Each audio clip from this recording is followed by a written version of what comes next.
आप देख रहे हैं वतन समाचार। मैं हूं मोहम्मद अहमद। हमारे साथ आज बातचीत करने के लिए मारूफ सोशलिस्ट लीडर और साथ ही देश के जाने माने उद्योगपति वसीम अहमद गादी साहब मौजूद हैं। आज हम इनसे इंडिया इस्लामिक कल्चर सेंटर के बारे में जानने की कोशिश करेंगे। जो सिंगल बेंच का जो जजमेंट आया था इंडिया इस्लामिक कल्चर सेंटर को लेकर के, उसमें एक नाम का जो बहुत ही प्रमुखता से उल्लेख किया गया, उसमें इन्हीं वसीम अहमद गादी साहब का नाम है, जिसको कोर्ट ने बाकायदा मेंशन किया है। और बहुत सारे सीरियस एलिगेशंस जो वकीलों की तरफ से लगाए गए थे सराद कुरैशी साहब पे, उसका भी सीधे सीधे उस फैसले में उस कमेंट में उल्लेख है। वसीम साहब, सबसे पहले तो आपका वतन समाचार में स्वागत है। जी शुक्रिया बहुत बहुत आपका, आप तशरीफ लाए। वसीम साहब, जो कोर्ट ने आपके नाम का बाकायदा, जो आप कोर्ट का फैसला आया है उसमें जो कमेंट में बाकायदा आपके नाम का उल्लेख है, वो किस संदर्भ में है, अगर हमारे दर्शकों को आप बता पाए तो। देखिए, ऐसा है कि हमें बहुत दिन से इंडिया इस्लामिक कल्चर सेंटर के ताल्लुक से हमें बहुत सारी शिकायतें थी।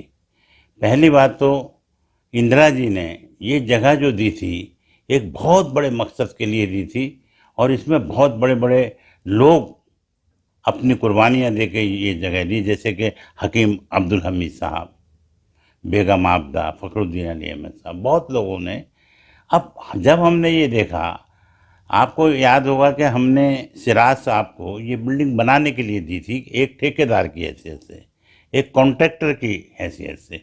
मुझसे भी लोगों ने कहा था कि आप ये बिल्डिंग बनाइए, तो मैंने कहा साहब ऐसा है कि देखिए ये कौम का इदारा है, कुछ मेरे से अगर गलतियां हो गई तो वो धब्बे में धो नहीं पाऊँगा। बहरहाल सिराज साहब के हम बहुत शुक्रगुजार हैं कि सिराज साहब ने वो बिल्डिंग बना दी, और पैसा उन्होंने अपनी जेब से 1 रुपया भी नहीं लगाया। बॉम्बे मर्केंटाइल बैंक से पैसा लिया गया, लोगों ने डोनेशन दिया और उन्होंने बिल्डिंग बना दी। बहरहाल ये हम सिराज साहब का एहसान मानते हैं। लेकिन सिराज साहब तो एज ए ठेकेदार आए थे वहाँ पर। वो क्या हुआ कि लोग इतने ज़्यादा उनसे मरूब हो गए कि उन्होंने उनको प्रेसिडेंट बना दिया। अब चूंकि वो एक बिजनेसमैन तो थे, कामयाब बिजनेसमैन थे, लेकिन जब उनको लगा कि भाई यहाँ तो बड़ा जलवा है और मैं तो यहाँ पर जो है इतना पूरी कौम के लोग, पूरे हुकूमत के लोग, उनसे ताल्लुकात बना सकता हूँ, तो उन्होंने आहिस्ता आहिस्ता आहिस्ता आहिस्ता उस पर कब्ज़ा कर लिया। और मैं हमेशा ये कहता हूँ कि भाई कुर्सी पर ज़्यादा दिन नहीं रहना चाहिए, क्योंकि कुर्सी का जो मिजाज है, वो कुर्सी का मिजाज और एक तवाइफ का मिजाज एक सा है। बहुत दिन तक ये कुर्सी किसी को बर्दाश्त नहीं करती है। ये अगर आप कुर्सी को पकड़ोगे तो कुर्सी आपको छोड़ देगी। इसलिए सिराज साहब से हमारी ये बात थी कि एक तो आपने इसको बैंक्वेट हॉल बना दिया, शादी खाना बना दिया, गैर ज़रूरी आपने वहाँ पे रेस्टोरेंट खोल दिया, वहाँ पर रात को आके लोग आते हैं, शराब पी के खाना खाते हैं वहाँ पर, और एक कॉफ़ी शॉप है। कोई वहाँ से ऐसा काम नहीं हो रहा है जिस तरीके से क्रिश्चियंस के इदारे हैं। हमारे बाजू में एक बहुत अच्छा इदारा है, वहाँ से काम हो रहा है, IIC से काम हो रहा है। तो हमारे सिर्फ ये इख्तलाफात थे। तो हमने जो है उसमें सिराज साहब को लेटर लिखा कि साहब आप हमें ये जो इन्फॉर्मेशन है, राइट टू इन्फॉर्मेशन में दीजिए। इन्होंने हमको नहीं दी। हम कोर्ट में गए, हाई कोर्ट में गए। हाई कोर्ट ने रजिस्ट्रार से कहा कि भाई आप इनकी बातें सुनिए, तवज्जो दीजिए, और इनकी जो शिकायतें हैं, जायज़ शिकायतों का समाधान कीजिए। अब वहाँ से भी कोई हमारी जो समस्या थी उसका समाधान नहीं हुआ। मेरी अपनी ज़ाती समस्या थोड़ी है, मैंने तो आज तक वहाँ पे चाय नहीं पी। मैं अगर जाता भी हूँ तो आज तक मैंने वहाँ खाना नहीं खाया। कोई वहाँ पे प्रोग्राम होता है, इस तरीके से लोग खाने पर अटैक करते हैं कि खाना मिलता भी नहीं और हम खाते भी नहीं हैं। तो मेरा एक ये था कि ये जो इदारा जिसकी एक शान है, इसकी एक बुलंद है, तो उसके लिए मैं कोर्ट में गया था। और मैं कोर्ट का बहुत बड़ा मशकूर हूँ कि कोर्ट ने जो है वो उसमें एक एक्शन लिया है, और इंशाल्लाह अब अल्लाह ताला नेमल बदल अता फरमाएगा। सिराज साहब के एहसानात हैं, लेकिन इसका मतलब ये तो नहीं वो क़यामत तक के लिए उसमें बैठ जाएंगे। तो ये हमारा मुद्दा था। लेकिन वसीम साहब, आपने दो बातें कही कि बिल्डिंग सिराज साहब एज अ बिल्डर आए थे, एज अ कंट्रैक्टर आए थे, उन्होंने बिल्डिंग बनाई। लेकिन जो बाकी लोग हैं उनका ये कहना है कि साहब ये बिल्डिंग ऑलरेडी बनी हुई थी जब सिराज साहब आए हैं। दूसरी बात आपने कही कि उनका अपने जेब से कोई पैसा नहीं लगा, वो बैंक से लाए। उस पर भी उन पे एलिगेशन है कि वो 4 या 10% या 5% एक्स्ट्रा लोन, एक्स्ट्रा उन्होंने फीसदी जो है वो उस पे लोन पे पैसा लिया, जिससे इस्लामिक सेंटर को नुकसान हुआ। नहीं, बिल्डिंग बनी हुई थी, मैंने कम से कम 100 प्रोग्राम अटेंड किए होंगे, बल्कि उस बिल्डिंग में उस वक्त रूहानियत थी, लेकिन वो इनकम्प्लीट बिल्डिंग थी, सुंदर नहीं थी इस तरीके से, उसमें तुमतराक्ष और वो इस तरीके की शायद रंग रोगन जो है, वो रंग रोगन नहीं था, बिल्डिंग थी। और उस वक्त जो उसके जो प्रेसिडेंट थे, मेरे हिसाब से शायद महमूद साहब थे, जफ़र महमूद साहब थे, या जो भी थे, बहुत ही अच्छे इंसान थे, बहुत बड़े बड़े लोग आते थे। बल्कि एक दिन तो मैं अचानक चला गया तो किसी मुल्क के वाइस प्रेसिडेंट आए हुए थे या प्राइम मिनिस्टर आए हुए थे, तो उन्होंने कहा कि साहब गाजी साहब आप आगे आइए। तो उस वक्त लोग बड़े महज़्ज़ब थे, बड़े सलीके से वो चल रहा था, लेकिन लोगों की ख्वाहिश थी कि इसको बहुत ही एक अच्छी ग्रैंड, बहुत ही शानदार बिल्डिंग बनाई जाए। तो वो काम इन्होंने किया है और उस काम में इन्होंने पैसा कमाया है, अपनी जेब से कोई पैसा नहीं लगाया उसमें। फिर ये जिस तरीके से जो है इसराइल ने मेहमान बन के आया था इसराइल, और उसको फ़िलिस्तीनियों ने, हमारे भाइयों ने जगह दी, और आज बाद में उसने कब्ज़ा कर लिया, और अब जो है ना गाज़ा के लोगों का कत्लेआम कर रहा है। यही तकरीबन हुआ कि ये मेहमान बन के आए थे, ठेकेदार बन के आए थे, और इनको तो इसमें कब्जा करके बैठ गए, जैसे इसराइल ने जो है वो गाज़ा पट्टी पे और दूसरे इलाकों में कब्जा कर लिया। ये है, बाकी पैसा उनका एक भी नहीं लगा, और बिल्डिंग जो थी वो बनी हुई थी, लेकिन एक कम बनी हुई थी, इनकम्प्लीट वसीम थी। साहब, आप तो कारोबारी आदमी हैं, कामयाब बिजनेसमैन है, आपने करोड़ों करोड़ रुपया लुटाया है, बर्बाद किया है, घर फूंक के तमाशा देखा है। सिराज साहब का भी यही कहना है कि मैंने घर फूंक के तमाशा देखा है, मेरा नुकसान हुआ है पिछले 20 सालों में, मैंने सब कुछ बर्बाद कर दिया अपना। नहीं नहीं नहीं, उन्होंने तो इस्लामिक सेंटर को फूंक के और अपना घर बसाया है, और उसका पूरा इन्होंने जो है फ़ायदा उठाया, क्योंकि इनके ऊपर इतने केस हैं। वो तो कोर्ट में मेरे उसमें जो ऑर्डर आया है उसमें 200 करोड़ का जिक्र है। कोर्ट ने कहा है कि भाई वो आपका एलिगेशंस की बात। नहीं, एलिगेशन सर ऐसे थोड़ी लगा, आप पे क्यों नहीं लग जाता, मेरे पे आज तक क्यों नहीं लगा? मेरे यहाँ भी इंक्वायरी हुई है, मेरे यहाँ भी इन्वेस्टिगेशन हुआ है। मेरे 1 रुपए की, जब से मैं दिल्ली आया हूँ, मैंने 1 रुपए के अभी अगर हराम का पैसा कमाया तो सुअर का गोश्त खाया हो।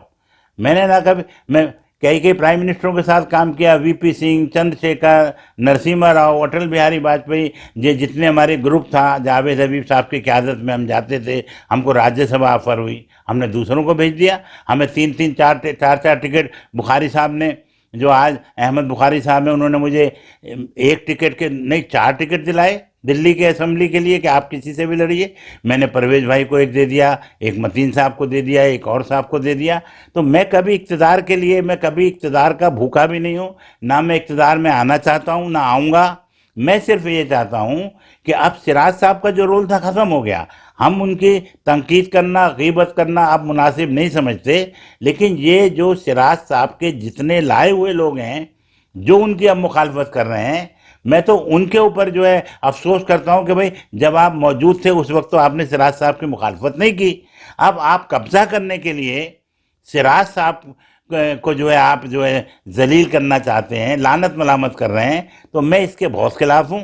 जो उनकी गलतियां हैं वो कानून देखेगा, कौम देखेगी, उनका चैप्टर क्लोज हो चुका है। लेकिन जो लोग उनके खिलाफ साजिश रच रहे हैं वो सिराज साहब से 10 गुना खराब है। नहीं, आप कह रहे हैं वो साजिश रच रहे हैं, उनका ये कहना है जो अपोजिशन ग्रुप है कि साहब हम चाहते थे कि सिराज साहब जनवरी तक सदर बने रहें, सिराज साहब के footprints life time India Islamic culture centre में एज अ पैटर्न, जिसका शायद एमओयू में उल्लेख है, मुझे नहीं मालूम, ऐसा उनका कहना है कि वो उनके फुटप्रिंट लाइफ टाइम यहाँ पे रहें, लेकिन वो बाइज्जत तरीके से 75 साल की पूरी उम्र पूरी होने के बाद विदा हो जाएं। सिराज साहब ने यहाँ पे विजिट किया, एजिटेशन किया, उसके बाद माहौल बिगड़ा, और उनका ये भी कहना है कि सिराज साहब ने 20 साल तानाशाही चलाई है, हम मजबूर थे, कुछ नहीं कर चाहते हुए नहीं कर पा रहे थे। नहीं नहीं, ये सब झूठ बोल रहे हैं। जब एजीएम की मीटिंग होती थी मैं खुद गया, अगर कोई आदमी एक लफ्ज़ भी सिराज साहब के मुताल्लुक से मुखालफत नहीं, उनके अपना कोई प्रपोजल देता था, तो यही लोग जो आज मुखालफत खड़े हो जाते थे, लोगों को जलील करते थे। और मैं तो आपको, एक कौम को और मुसलमानों को और इंडिया इस्लामिक कल्चर के सेंटर के लोगों को मैं एक पैगाम देना चाहता हूँ, अगर आप मेरी बात पर भरोसा करते हैं, क्योंकि मैंने अपनी ज़िंदगी में कोई ना ओहदा लिया, जबकि मैंने 4-4 प्राइम मिनिस्टरों के साथ काम किया है, मुलायम सिंह साहब के साथ में हर रोज रहता था, कम से कम 50,000 किलोमीटर मैंने ट्रेवलिंग की है। अबू आसिम आजमी साहब के साथ, बुखारी साहब के साथ, मुलायम सिंह साहब के साथ, बहुगुना साहब। बहुगुना साहब को तो मैंने उस वक्त जो था, मैं आपको क्या बोलूँगा, वो तो उनकी जो बेटी हैं वो बताएंगी। लेकिन मैंने कभी भी, सिर्फ जब कभी कोई ज़रूरत हुई तो मैंने अपनी कौम की, अपने मुल्क की, अपने लोगों की बात की, मैंने अपने लिए कुछ नहीं लिया। तो अब ये जो जितने भी लोग हैं, जो सिराज साहब का चैप्टर तो क्लोज हो गया, लेकिन साथ में अगर इनका भी क्लोज नहीं हुआ, जो इस वक्त वहाँ सियासत कर रहे हैं और नए लोग नहीं लाए गए, अच्छे लोग नहीं लाए गए, तो ये इदारा जो है, ये समझ लीजिए, मुझे एक चीज़ का खदशा है कि कहीं खुदा न खास्ता ये हुकूमत हिंद का जो इस वक्त रवैया है, वो कहीं ये जगह हमसे वापस नहीं ले ले। इसलिए जो जैसे अलीगढ़ यूनिवर्सिटी के वाइस चांसलर हैं, हमदर्द यूनिवर्सिटी है, जामिया मिलिया है, या इस तरह के कोई, जैसे कि डॉक्टर फ़खरुद्दीन अली अहमद थे, इस लेवल के लोगों को हम लोग इलेक्शन ना हो, हम लोग सब मिलके उनको इलेक्ट कर लें, हमारे इस इदारे को संभालें।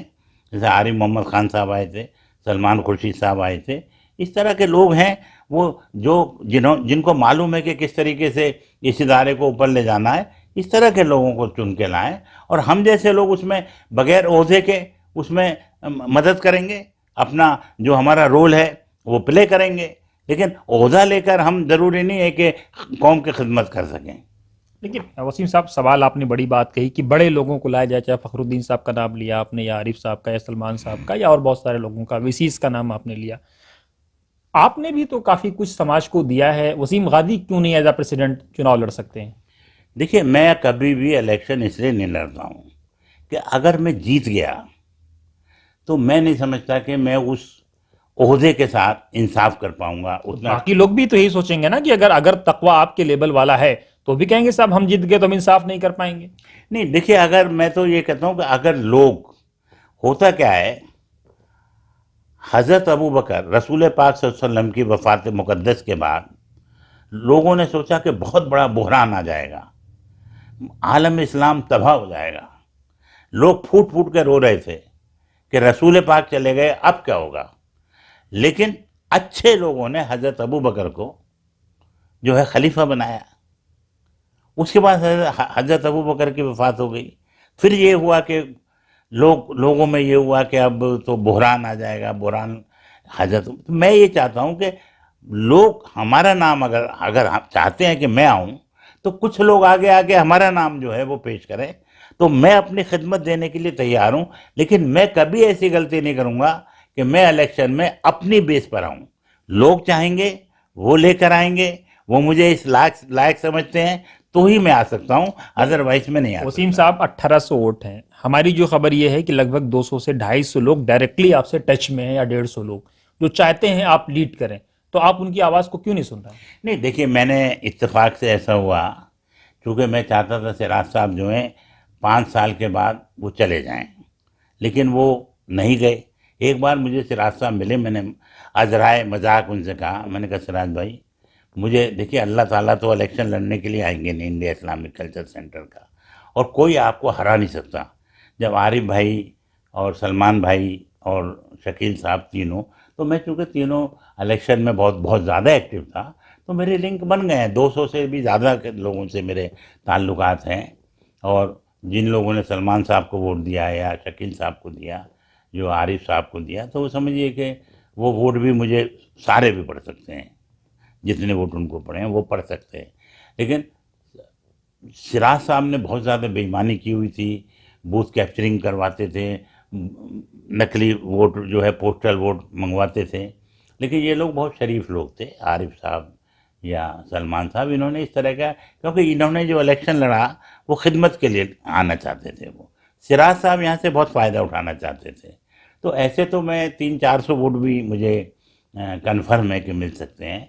लेकिन ठीक है, आपने ये प्रपोज़ल दिया है तो हम लोग कोशिश करेंगे कि कुछ इस नहीं, पे। सवाल मेरे प्रपोजल का नहीं है। जब आप खुदा की बात कर रहे हैं और खल्के खुदा की बात कर रहे हैं, तो क़यामत के दिन अगर आपसे पूछा जाएगा कि आप इस कैपेसिटी में थे, आपने क्यों नहीं लीडिंग रोल लिया इस्लामिक कल्चर सेंटर को संवारने का, तो आपका क्या अल्लाह को जवाब होगा? देखिए, मैं इसलिए डरता हूँ, इक़्तिदार में आने से, ओहदे लेने में, मैं एक आलिम फाजिल दीनदार हूँ। मेरे अंदर अपनी ज़ाती बहुत कमियाँ हैं, मैं गुनाह भी करता हूँ, लेकिन जब मैं किसी ओहदे पर आऊँगा तो मेरे सामने दस्तूर हिंद और हज़रत उमर का किरदार होगा। और मैं समझता हूँ कि वो सख्तियाँ जो होंगी मेरे मिजाज में जो हैं, जिसकी वजह से मैं ओखले का इलेक्शन भी हार गया, और लोग मुझे कहीं भी किसी भी सोसाइटी में मैं कोई इलेक्शन जीत जाता हूँ यूँ तो मैं 6 महीने से ज़्यादा रह नहीं पाता हूँ, क्योंकि बहुत सारे लोगों के मफाद जुड़े होते हैं इदारों से। और जब वो उनके आप मफाद पूरे नहीं करोगे, कोई भी है, अभी भी जो लोग आएंगे, मैं ये नहीं कह रहा कि वो पैसा कमाते होंगे वहाँ से या कोई और इस तरह की बदउनवानियाँ करते होंगे, लेकिन कुछ लोगों को बुलाना, उनको ऑबलाइज करना, ऐसे पॉलिटिशियन को बुलाना जिनको नहीं बुलाना चाहिए, तो ये मैं जानता हूँ कि मैं बहुत, अगर मैं जीत भी गया तो मैं सरवाइव नहीं कर पाऊंगा। नहीं ये तो आप अल्लाह मियाँ को कह देंगे साहब कि हम कैपेसिटी में थे लेकिन इस डर से नहीं किया। हो सकता है अगर आप ताकत, अगर आगे बढ़े तो अल्लाह आपको शक्ति दे। नहीं तो ठीक है, मैं आपकी बात से मुत्तफिक हूँ और मैं इंशाल्लाह अपने लोगों से बात नहीं, करूंगा। चूंकि आप दीनी मिजाज के आदमी हैं, दीन की बातें करते हैं और बहुत डीप में बातें करते हैं, और कई बार तो ऐसा लगता है कि कुरान की कोई ऐसी तफसीर लगता है कि अभी अभी तफसीर वो उतर रही हो। इस तरह के भी आपने जो सुरमे की बात की कि इंसान को जो है सुरमे की तरह पिसना चाहिए और उसको आंखों में संवरना और आंखों की ठंडक भी बनना चाहिए। तो जो जो आदमी इतनी हकीमाना बातें करता हो वो क्यों नहीं आकर के लीडिंग रोल ले रहा है? देखिए, मैंने आपसे अभी जो कहा था कि इंसान का करेक्टर ऐसा होना चाहिए कि जो सुरमा है, रसूल पाक सल्लल्लाहु अलैहि वसल्लम सुरमा लगाते थे और ख़ास तौर से जुमे को लगाते थे, तो वो पत्थर होता है, उसको इतना घिसा जाता है और इतना अच्छा बना दिया जाता है कि वो आँखों को रौनक भी देता है और सुकून भी देता है। तो हमें जो हमें अल्लाह ताला ने जो पैदा किया है, वो हमारा रोल यही है कि हम लोगों को सुकून दें और लोगों के लिए ज़ीनत बने। और मैं इंशाअल्लाह, अब तक तो मैंने नहीं सोचा था, लेकिन जब आपने कहा है कि ज़िम्मेदारी है, तो हम लोग लिस्ट हाँ, एक चीज़ मुझे बहुत खुशी हुई है। लोग जो कह रहे थे कि साहब सरकारी लोग आ जाएंगे, हाई कोर्ट के लोग, तो एक काम अच्छा हो गया कि लिस्ट जो है अब बहुत अच्छी हो गई। ये अब हेरा फेरी नहीं होगी, ये तय है। और अब हमारे जैसे लोग भी जो है इलेक्शन लड़ सकते हैं, क्योंकि हम किसी से कम नहीं हैं इलेक्शन में। ना हम, हमारे वसाइल और उनसे ज़्यादा हैं, सिराज साहब से भी ज़्यादा हैं, और भी जो लोग हैं, लेकिन हम जो है वो लोगों के साथ गलत बयानी, गलत वादे, है ना, ये सब हमारी बस की करने नहीं है। इसलिए मैं 2 बार इलेक्शन हार गया समाजवादी पार्टी का। मैं गलत वादे कर नहीं सकता हूँ, तो मैं ठीक है, अभी तो टाइम है। इंशाल्लाह सितंबर अक्टूबर से पहले होंगे नहीं इलेक्शन। और आपकी जो ये जिम्मेदारी मुझे आपने झंझोड़ा है, मेरी जिम्मेदारी का एहसास दिलाया है। और इस्लाम, चूँकि हाँ एक बात, इंडिया इस्लामिक कल्चर सेंटर है ये। हम इंडियन तो हैं ही हैं, इंडियन तहजीब। और आप तो जानते हैं कि मैं ब्राह्मण परिवार में पैदा हुआ हूँ, और इस्लाम में मैं जो सबसे हाईएस्ट जो आपकी एजुकेशन है मौलाना अली मियाँ की है, वो मेरी वही वही है, फजीलत क्या है। तो वैसे तो हमारे लिए ही ये है इंडिया इस्लामिक कल्चर, तो हम तीनों पूरी करते हैं और सिराज साहब एक भी पूरी नहीं करते हैं। तो अब मैं इस पर गौर करूँगा और इंशाल्लाह लोगों से गुफ्तगू करके इलेक्शन में हिस्सा लेने की कोशिश करूँगा। एक आखिरी सवाल जरा ब्रीफ में बताएं कि जिस तरह से एक उम्मत जिसको एक कुरान दिया गया, एक नबी दिया गया, इवन एक दस्तूर हिंदुस्तान को चलाने के लिए, सब चीजें एक हैं, लेकिन इतने झगड़े हैं इस्लामिक कल्चर सेंटर में कि हर कोई एक दूसरे की इज्जत की होली खेलने को तैयार है। देखिए, जब जब जब जब मफाद परस्त लोग आएंगे किसी इदारे में, किसी मुल्क में, जब तक मजहब की क्षति होगी, तबाही मचेगी, दिलों में कदूरत आएगी। और यहाँ जो लोग हैं मुसलमान, मुझे बड़ा अफसोस होता है, वो सिर्फ और सिर्फ अपने मफाद की बात करते हैं। मुझसे सब लोग जानते हैं, मीम अफजल साहब गवाह हैं, नरसिम्हा राव साहब ने हम लोगों को बुलाया, और कैप्टन सतीश शर्मा को बुलाया, और सबसे कहा कि इन लोगों को जो जिसको चाहिए, पेट्रोल पंप चाहिए, गैस की एजेंसी चाहिए, कुछ भी चाहिए, आप अभी अलॉट करो। मैंने कहा कैप्टन से किसने क्या लिया मुझे नहीं मालूम, लिया होगा लोगों ने या नहीं भी लिया होगा, लेकिन मैंने कुरान पाक की कसम मैंने कुछ भी नहीं लिया। हाँ, मैंने कहा था मेरे घर में जो है, जो गैस का सिलेंडर है वो मैं 2 नंबर से लेता हूँ, वो 200-400 रुपये लेता है, उसको लीगल करवा दीजिए। तो वो तो पर्ची, वहाँ में मेंबर ऑफ पार्लियामेंट और भी बैठे हुए थे, उन्होंने अपनी जेब से पर्ची निकाली, कह रहे अरे आपने क्यों नहीं बताया, ये तो हमारी जेब में पड़ी होती है। मैंने कहा साहब मेरी जो गैरत है ना, मेरे नबी ने, मेरे रसूल ने कहा है दो, अल यदुल उलिया खैरु मिनल जिन। मैं जब किसी से मांगता हूँ ना अहमद भाई, मेरे पैर कांप जाते हैं, मुझे मेरे होश व आवाज़ उड़ जाते हैं कि मैं किसी के सामने, ये अल्लाह, हाथ ना फैलाना पड़े, और कोई अगर मुझे ओहदा मिले तो मैं उसके साथ वही करूं जो हजरत उमर ने किया था। ये मेरी ख्वाहिश है, इसलिए मैं ओहदों से डरता हूं। तो बहुत शुक्रिया। ये थे वसीम गादी साहब, जिनका साफ कहना है कि अगर शास्त्रों में विश्वास करें कि अपूज्य त्रिपूज्यंते पूज्या न ममानना तिर्नि तत्र प्रवर्तनते दुर्भिक्षम मरणम भयम, कि समाज में पूज्य लोगों का अगर अपमान होगा तो मृत्यु भय और अकाल जन्म लेंगे, और वही हो रहा है। इसलिए वसीम साहब चाहते हैं कि पूज्य लोगों का सम्मान हो और अपूज्य लोगों को उनका मकाम मिले। आप देख रहे थे वतन समाचार, और साथ ही वसीम साहब ने आज ये स्पष्ट संदेश दे दिया है कि अगर आने वाले समय में इनके साथी, इनके सीनियर्स, इनके जूनियर्स, इनके सहयोगी अलाउ करेंगे, वो चाहेंगे, तो जरूर इंडिया इस्लामिक कल्चर सेंटर के सदर के चुनाव के लिए ये पूरी तरह से तैयार है, इनका साफ कहना है। लेकिन डर यही है कि खौफे खुदा और उमर वाली हुकूमत कैसे दे पाएंगे, उसका इनको खौफ भी रहता है। आप देखते रहिए वतन समाचार।